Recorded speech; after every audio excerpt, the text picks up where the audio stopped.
জল্পনা ছিল, সেই জল্পনায় জল ঢাললেন বিজেপির রাজ্যসভার সাংসদ মিঠুন চক্রবর্তী। জানিয়ে দিলেন আসন্ন লোকসভা নির্বাচনে তিনি প্রার্থী হচ্ছেন না, দলের হয়ে প্রচার করবেন। বিজেপি ডাকলে ভিন রাজ্যেও প্রচারে যেতে রাজি। শনিবার অসুস্থ হয়ে পড়ায় কলকাতার এক বেসরকারি হাসপাতালে ভর্তি করানো হয়েছিল মিঠুনকে। সোমবার সেখান থেকেই ছাড়া পেলেন তিনি। হাসপাতাল থেকে বেরিয়ে সাংবাদিকদের প্রশ্নের জবাবে মিঠুন জানালেন, আসন্ন লোকসভা ভোটে তিনি লড়ছেন না। কেন তাও জানিয়েছেন। তার কথায়, লড়ছি না, আমি যদি প্রার্থী হই তাহলে 42টি আসনে কি হবে। তিনি যে রাজ্য জুড়ে প্রচার করে বেড়াবেন সে কথা স্পষ্ট করে দিয়েছেন। রবিবার মিঠুনকে হাসপাতালে দেখে বেরিয়ে রাজ্যের বিরোধী দলনেতা শুভেন্দু অধিকারী বলেছিলেন, এবার ভোটে মিঠুনকে আমরা পুরো দস্তুর প্রচারে ব্যবহার করব। সোমবার একই সুরে কথা বললেন মিঠুন। তিনি বলেন, 1 তারিখ থেকে লাগাতার প্রচার করব, বিজেপির হয়েই করব। আমি আর কোন পার্টি করি, আমাদের রাজ্যের বাইরে অন্য রাজ্যে যদি ডাকে সেখানেও যাব। সপ্তাহ কয়েক আগে জল্পনা শোনা গিয়েছিল মিঠুনকে লোকসভা ভোটে প্রার্থী করতে পারে বিজেপি।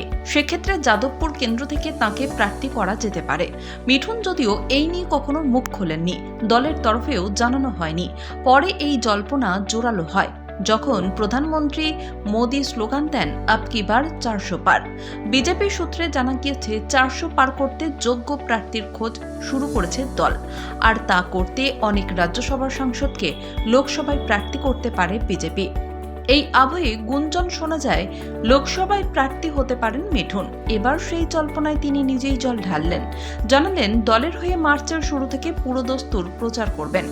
2021 সালে বিধানসভা নির্বাচনের প্রচার চলাকালীন 7ই মার্চ ব্রিগেডে সভা করেছিলেন প্রধানমন্ত্রী নরেন্দ্র মোদী। সেই মঞ্চেই বিজেপির পতাকা হাতে তুলে নেন তৃণমূলের প্রাক্তন রাজ্যসভা সাংসদ মিঠুন। প্রথম বক্তৃতায় নিজেকে জাত গোখর বলে বর্ণনা করেছিলেন। ভোটের প্রচারে অংশ নিয়েছিলেন পুরো দস্তুর। এরপরে 2022 সালে বিজেপির রাজ্য সভাপতি সুকান্ত মজুমদারের সঙ্গে জেলায় জেলায় সাংগঠনিক বৈঠকেও তাঁকে দেখা যায়, কিন্তু পঞ্চায়েত নির্বাচনের প্রচারে তাঁকে বিশেষ দেখা যায়নি। গত ডিসেম্বরে রাজ্য বিজেপির 24 জনের কোর কমিটির বৈঠক হয়। কমিটির সদস্য হলেও সেখানেও যোগ দিতে দেখা যায়নি মিঠুনকে। তখন তিনি ছিলেন আমেরিকায়। এবার কি তবে তাঁকে প্রচারে দেখা যাবে, যেমনটা বিজেপি চাইছে? আগামী দিনেই মিলবে অবশ্য এর উত্তর।